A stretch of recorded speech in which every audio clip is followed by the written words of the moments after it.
In this tool, we're going to take a look at some rather unintuitive properties of user data and how to get around some of them, and also how to use user data to solve our path storage issue with our read-write OTL.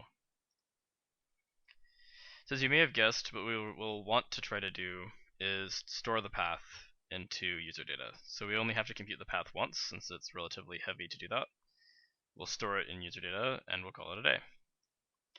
So let's go ahead and set that up real fast, and then we'll look at some problems with this.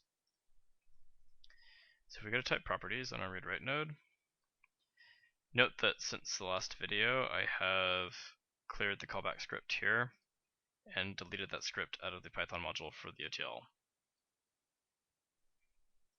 So that no longer applies.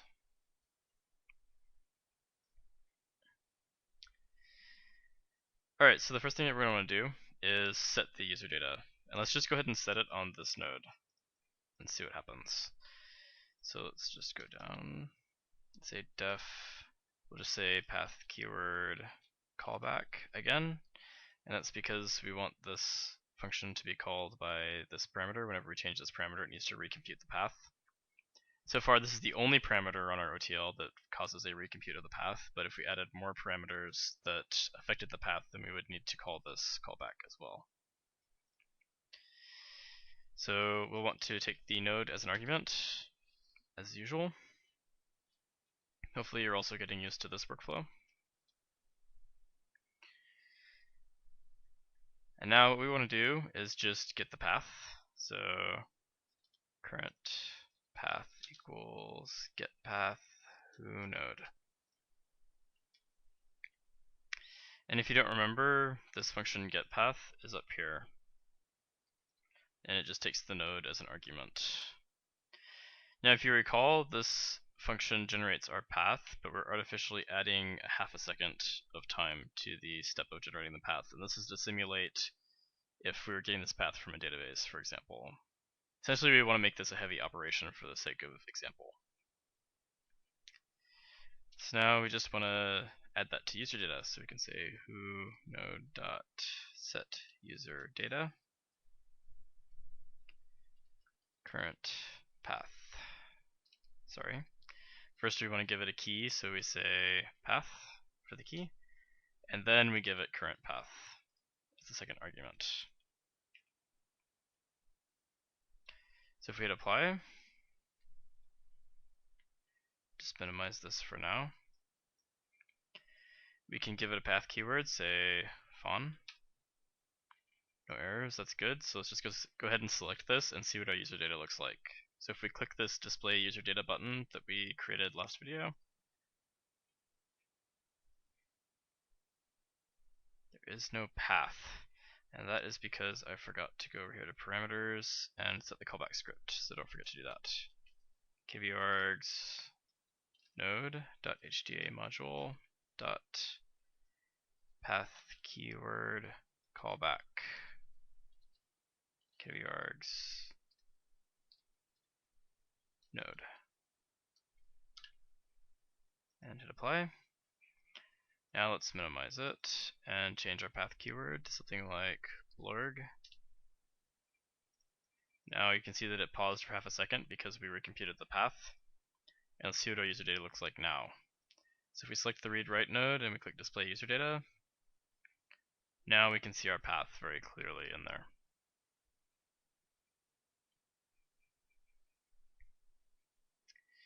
So that's great. Now all we have to do is read that path on the nodes underneath. Now we could go inside here and directly create Python expressions that would look up and read that user data, but it's probably slightly better to create a function in our Python module that returns that. And the reason for that is that we are looking up a specific key in the user data, and our function will know about that key, but then there's actually two places here where we need to look that up. So if we ever needed to change that key for some reason, or make that process more complicated, we have to change it in two places here. Whereas if we change it in our Python module, then we have to change it in one place. So let's just put another function here. We'll say def get, let's say get cached path. And again, we need the current node to be an argument so that we can call it from other places. And now we just want to say return who node dot user data path. Remember, this is the other way of getting user data off the node. So we're not getting all of the user data, we're just telling it a specific key and retrieving that, and then returning it.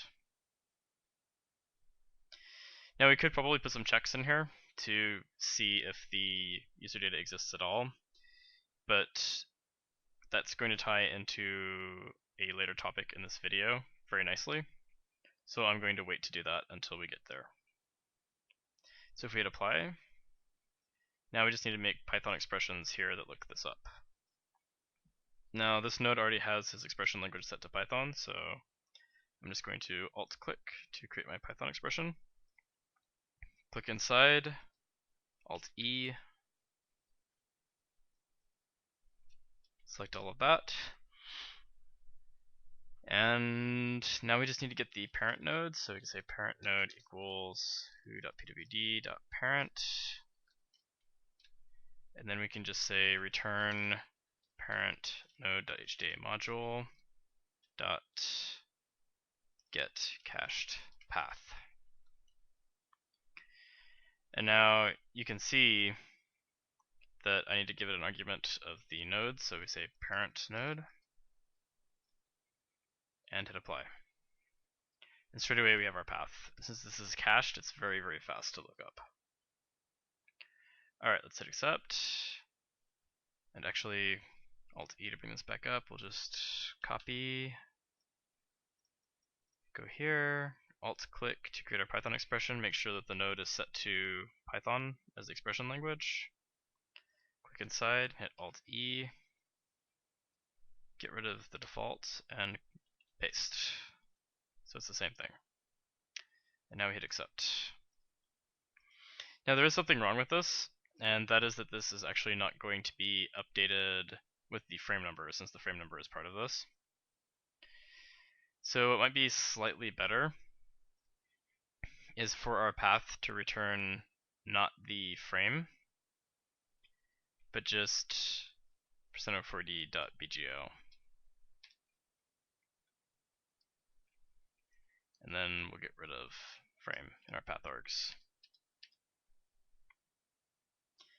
Now this is actually probably going to raise an error. If I go ahead and change my path to fun, yeah, it's saying not enough arguments for format string. And basically it's complaining because I gave it this path keyword, but it thinks that %4d also needs to be changed. So we have path keyword in there, but then this %4d also is supposed to be converted during this formatting process. So the way that we can get around that is just by putting an extra % there. And that should fix it if we hit apply. So this will be double %04d.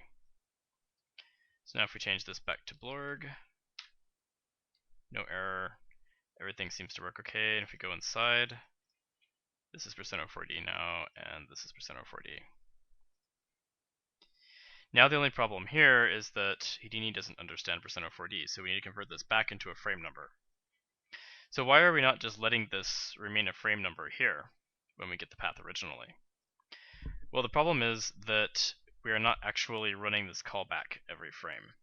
We're only running it when someone sets the script, and we have to do that because when somebody sets that parameter rather. And we have to do that because it's a heavy operation. So all we need to do is just convert this %04d now into a frame number every time we get the path. So we can just here do %who.frame,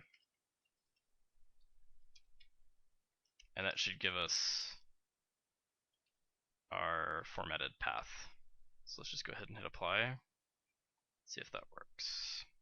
And notice this didn't update, and it's because I had it selected when I changed this. So if we select this guy, there we go, 001, and as I go here, you'll notice that it updates very quickly.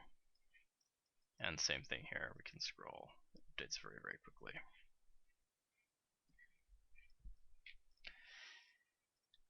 Alright, so that seems to work pretty well. Can hit save operator type and match current definition. There's still these locked nodes here. I forgot to remove them, so if we allow editing of contents again and go back over to the basic tab, we can just delete them here, because we no longer need them. Hit apply, match, go inside, we can see that they're locked. And if we just check to make sure that this still updates, it seems to work. I'm just going to minimize this. Alright, now there is a slightly strange consequence of this, however. And that is, if we create a new read write and display it, you notice that there is a sphere here, even though there's no path keyword, so it should be erroring, we would think. So let's see what's actually happening here. If I look at the user data on this guy, notice that all those things that I set before are still there, and this still says Blorg. If we go ahead and delete this guy, and unlock him, and then maybe we change path keyword to fawn, and say save operator type, match current definition, and now we put down another new read write. Select that and say display user data. Notice that the path is now fawn. And this is what I meant earlier by user data gets saved into the definitions of OTLs, which in this case is not really what we want. So there are a couple of ways around this. I think the simplest one, if we delete this again, is just to make sure, if we do allow editing of contents, just to make sure that the user data is always set to some default value. So what we can do is select this guy and say set user data. Our key is path, and our value is just nothing. I'll just leave it empty. So now if we hit OK, we select this guy and say display user data, path is empty. We hit OK. And if we display it, it errors, which is what we want. Because if we go inside here, you can see that our geometry file is nothing, and our APA file is nothing. So now if we save, and maybe we match, we can put down another read write node, and when we display it, it's errored by default. And if we display user data, again, it's empty. So now we can set this to something like Blorg. It'll read Blorg. This guy does nothing, but we can set him to something like fawn, and it'll read fawn.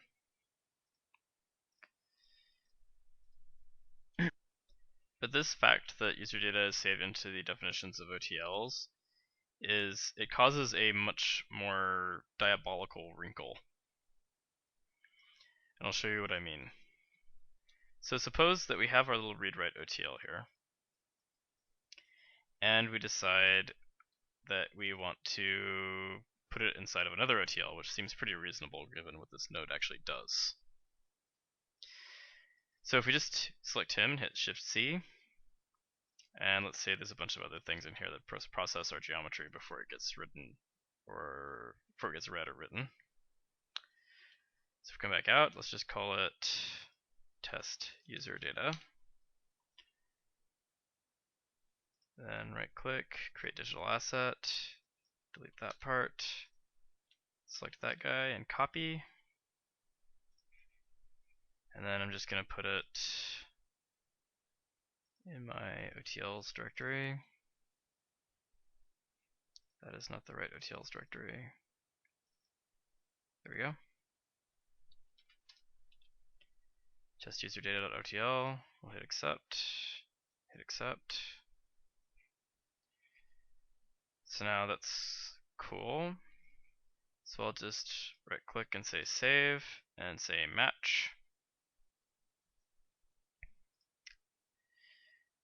And now let's just allow editing of contents. And let's take a look at what the user data does in this case. So just to make this easier on ourselves, let's actually go back to type properties for the test user data node. And let's just go ahead and promote this path keyword parameter. So if we do that, and hit accept. There's our channel reference. We come back up here. Here's Blorg. Let's go ahead and save and match. Alright, so if we set this to something like fawn, notice that our OTL is happy. If we select this guy and we say display user data, our path is fawn, so that's good. If we put down another test user data OTL, and we set our path keyword to Zorg, let's say, go inside and we select our read write and display user data, our path is Zorg. This is what we want. So everything seems fine, and we are doing everything right. Now, there is something a little bit confusing about this, though. If we save the HIP file, and launch another Houdini,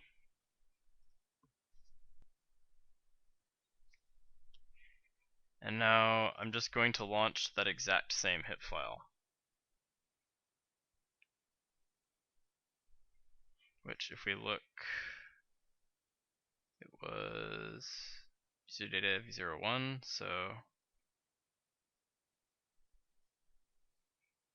user data v01.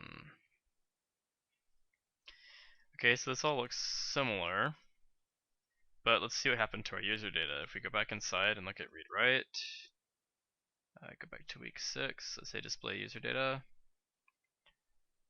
So it says Blorg. If I hit OK, my path keyword is fawn. If we go to this guy and go inside, display user data, this one also says Blorg. Even though my path keyword, you'll notice, is Zorg, not Blorg. Why is this happening? Well, like I said, user data is saved into the definitions of OTLs. Unfortunately, when Houdini starts up or loads a HIP file, it's going to be reloading all of the operator definitions from scratch and rebuilding them. What this means is that our user data is lost, and that's not very fun.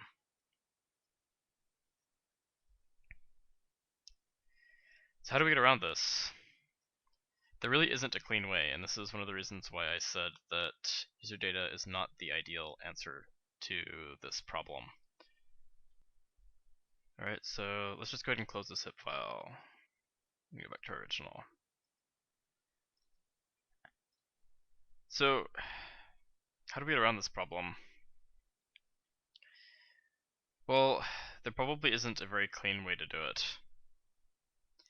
The best thing that we can do is initialize our user data to some default value. Check to see if it's that default value, and refresh it if it is.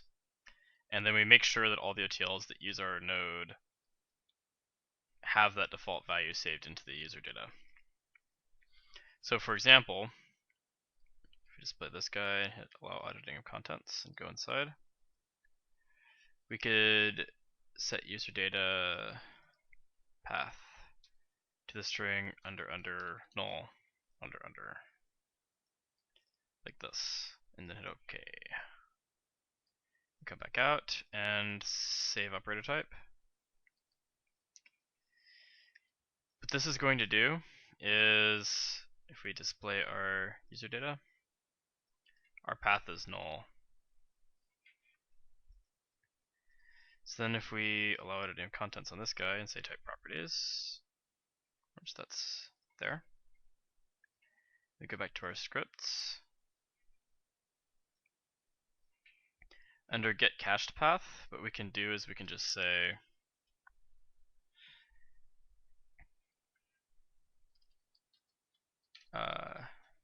path data equal who node.user data path, and then we can say if not path data, or path data equals under null. So in other words, if path data doesn't exist, or path data equals our default, we can say path keyword callback. Who node? Now, why are we running this callback instead of just getting the path directly and then setting the user data? It's because we would be duplicating this code. And it's doing the same thing conceptually. So we don't like doing that, because it means that if we have to change the way that we get the path and set the user data, we have to change it in 2 places instead of 1.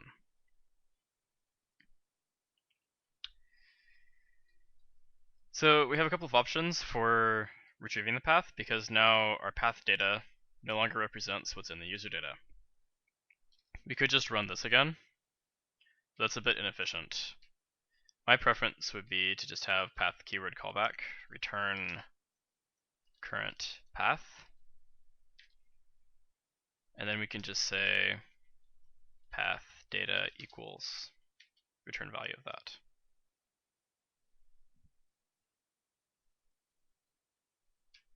So now instead of getting the user data again and then returning that, we can just say return path data %who.frame.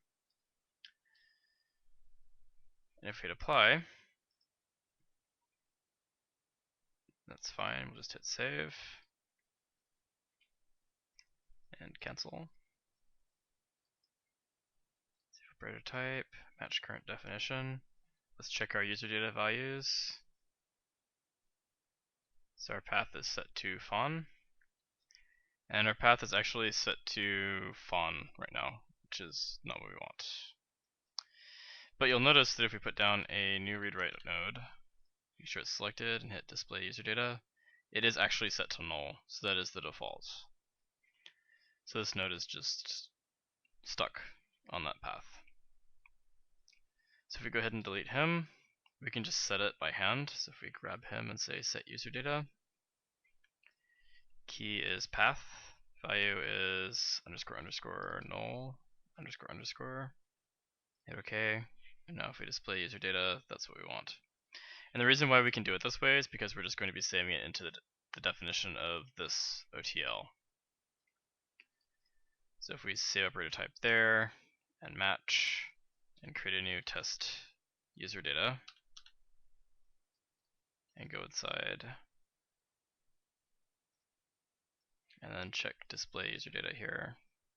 It does say blorg, but that's because it ran the callback on this path keyword,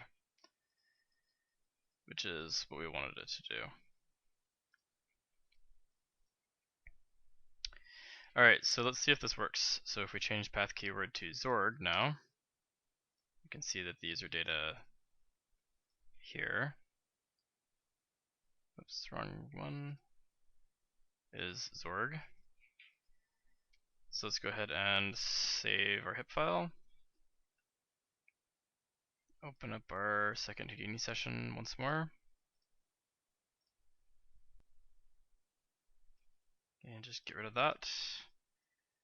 Open recent files, user data. And let's see what happened. So path keyword is Zorg, so if we go inside and look at the user data for read write, that doesn't look good. Week 6, display user data. It is in fact Zorg.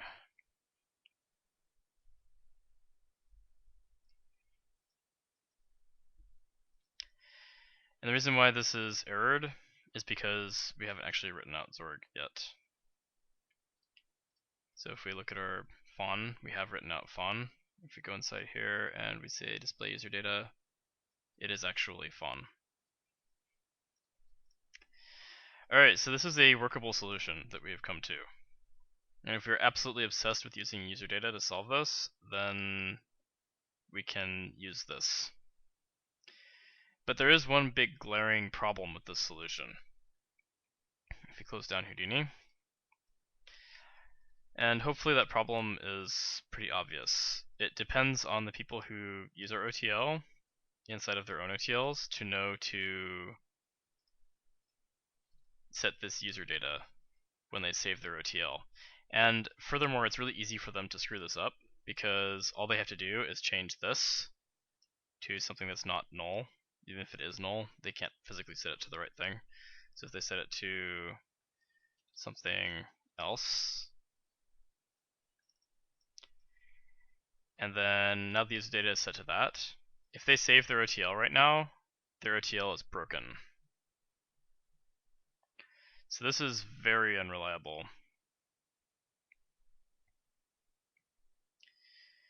So there are probably some ways with our workflow that we could use to get around this. Or we could have some Python scripts to get around it. Or at least help people to not screw up like this. But it's still probably not the cleanest way to do it. So later in this, or in the next couple of videos, we will be taking a look at the actual correct way to solve this problem. So why don't we just spend 2 rather long videos looking at user data then, if it's not the right solution to this problem?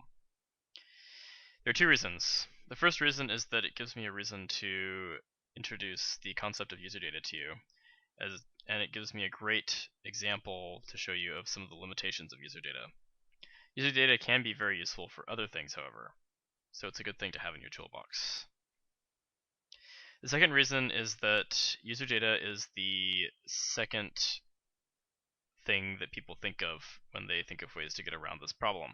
The first thing is to set the parameter, and the second thing they think of is to use user data to get around it. But now, if you think of trying to solve a problem like this using user data, you know what some of the limitations of that are.